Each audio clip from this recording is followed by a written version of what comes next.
Hello Scorpio, welcome to Like a Tarot. Angels and guides, please guide us. Ano ang message ng mystical cards para sa mga Scorpio?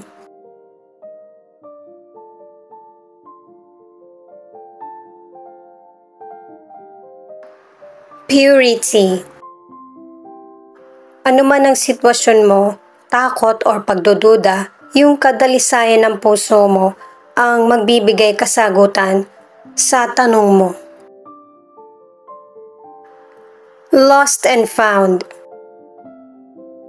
May sitwasyon sa buhay natin na nahihirapan tayong resolbahan. Kailangan ng space at understanding para mahanap mo ang solusyon o kasagutan.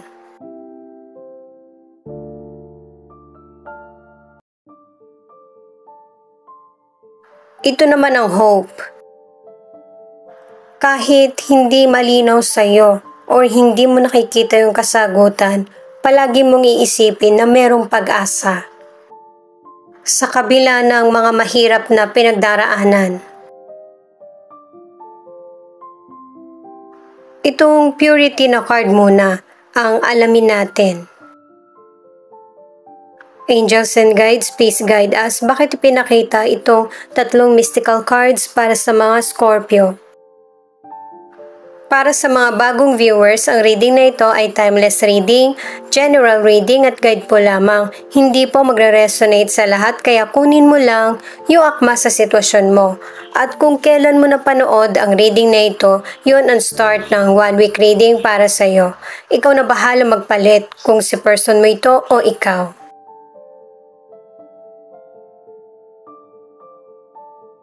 Four of Wands, Nine of Wands at The Devil. Ang ilan sa inyo, merong kapayapaan at recovery sa sitwasyon na kinakaharap.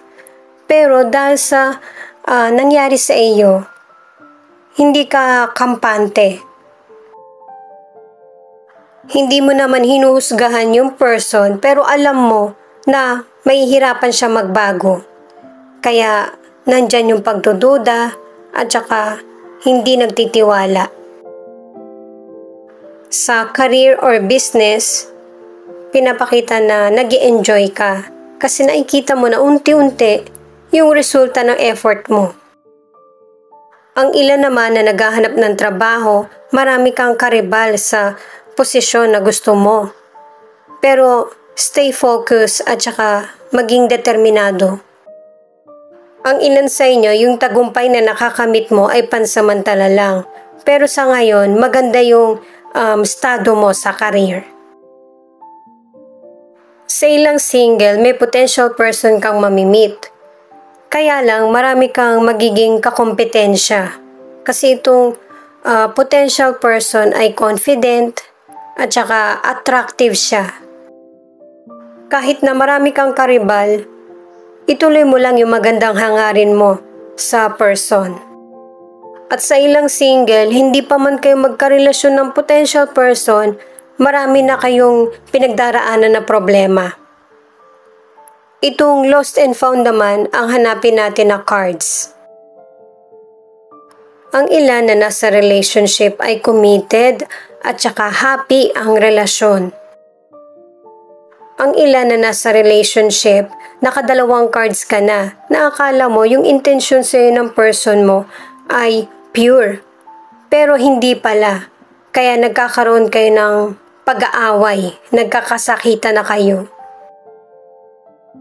At dahil yan sa third person, kaya base sa cards, pareho na kayong walang gana sa relationship.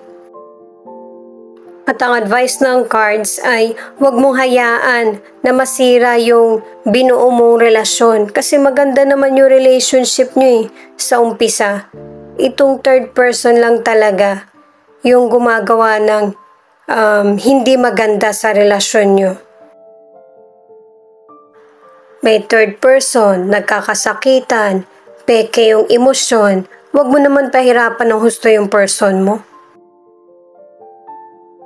Four of Cups, Page of Cups, at the Hierophant. Guys, ini-interpret ko lang yung mga cards. Huwag kayong magalit sa akin ha. mas maigi na sabihin ko kung ano yung nasa cards. Nakadalawang cards ka na para sa prosperity at saka importanteng chances, new beginning. At saka sa sitwasyon mo, merong tutulong sa iyo na matatag ang paniniwala sa Diyos. Or maybe, ikaw mismo yung magiging reliyoso. Sa financial, maganda yung takbo ng karir mo, kaya maganda rin yung pasok ng financial sa iyo. Dalawang cards na yung nagsasabi niyan na masusolusyonan mo din yung mga financial na hiniram mo. Ang ilan sa inyo magaling dumiskarte sa financial at saka marunong ka ring mag-manage nito.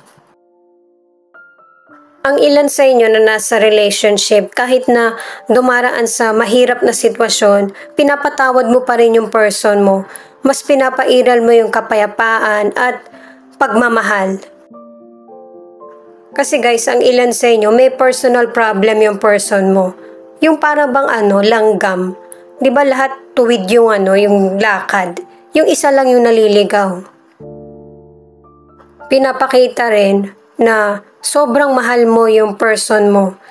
Na kahit kung ano yung pwedeng ipaintindi sa'yo o unawain mo para lang maayos ang relasyon nyo.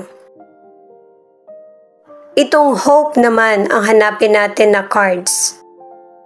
Ang ilan sa inyo, yung pagtitimpi mo sa person mo, may magandang resulta. Sa bagay, hindi lang naman Scorpio ang gumagawa niyan. At saka may kanya-kanya tayong limitasyon kung hanggang saan yung kaya natin magtiis. Nagkataon na itong reading na ito, may person na kaya talaga. Ang ilang single, wala ka namang iniisip na negative patungkol sa relationship. Ayaw mo lang talaga. Ang ilan sa inyo, meron kang nagugustuhan pero hindi mo pa nasasabi yung feelings mo or walang balak. Pero sa mga single, meron talaga na potential person na gustong subukan na makipagrelasyon sa iyo. Yun yung minamanifest ng potential person kasi determinado siya na mahanap yung the one. Kung dumating yung offer, itry mo. Queen of Swords, Seven of Wands, at Eight of Wands. Ang galing mo talaga kasi kahit hanggang dito, di ba sinabi nga sa mga naunang cards na meron pa rin pagdududa, yun na nga talaga yung nangyayari. May mga invisible na kalaban ka, akala mo natapos na pero hindi pa. Ikaw pa rin yung magwawagi dito, lalo na kung paiiralin mo yung magandang pakikitungo, syempre sa person mo. Ang ilan sa inyo, pipiliin mo yung sarili mo kasi tingin mo, masasayang lang yung oras mo sa pakikipaglaban. Pero may ilang person na determinado at hindi nawawala ng pag-asa para ituloy yung relationship or ipaglaban. Dalawang cards na nagsasabi na ma-achieve mo yung goal mo. Sa health, kung nagkaroon ka ng surgery, magiging successful ito. Ang ilan sa inyo, wala ka naman talagang sakit, pero sobra ka lang mag-worry. Dalawang cards na yung nagsasabi niyan. Ang ilan sa inyo sa relationship, kung hindi third person, yung in-laws mo ang problema nyo ng person mo. Kung in-laws mo yung hindi mo kasundo, umiwas ka na lang. Single ka man or nasa relationship, ay dalawang cards na kasi yung nagsasabi na meron ka talagang karibal or merong tutol sa pagkakaroon ng relasyon. At dalawang cards na yung nagsasabi na mareresolbahan mo itong problema na to, pero depende sa kung ano yung gagawin mong aksyon. At ang advice ng mga cards, hanggat mahal ka ng person, pahalagahan mo. Pure ang intention niya, pinapahalagaan ka at hindi nawawala ng pag-asa sa iyo. Mahirap nang mahanap yung ganyan na person. Itong Six of Swords, ang ilan sa inyo, ma-overcome mo yung mga trials na dumadating sa buhay mo. Pero ang ilan sa inyo, mas pipiliin mo yung direksyon na mas magbibigay sa'yo ng magandang future. At saka walking away ka na rin sa mga negative situations kasi gusto mo ng bagong simula. Itong 5 of Wands, lahat ng oportunidad na i-offer sa'yo ng universe ay tatanggapin mo. Kasi alam mo na ito yung magbibigay ng success at magpapalakas ng loob mo. At saka magpapatuloy yung buhay mo sa mas balanse at saka may contentment. The Chariot, na ang ibig sabihin, mababaliktad na yung sitwasyon. Kasi ang ilan sa inyo, hindi ka na interesado sa kung ano pa yung i-offer ng person mo sa iyo. Kasi maganda na yung takbo ng karir mo, ng pamumuhay mo, na kahit simple lang. At ang advice ng card na ito ay i-maintain na maging focus sa mga goals na gusto mong mangyari.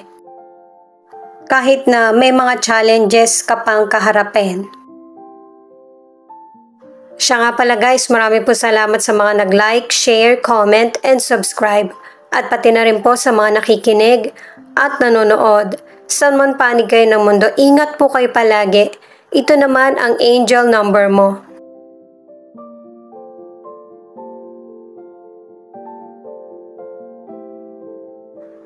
555. The universe is blessing you in many wonderful ways. So please stop worrying now as your heart's desire are gonna be fulfilled soon.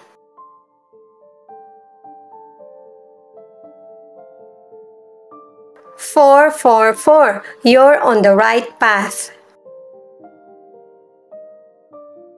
1111. Highly spiritual number. Leveling up. Sign of manifestation.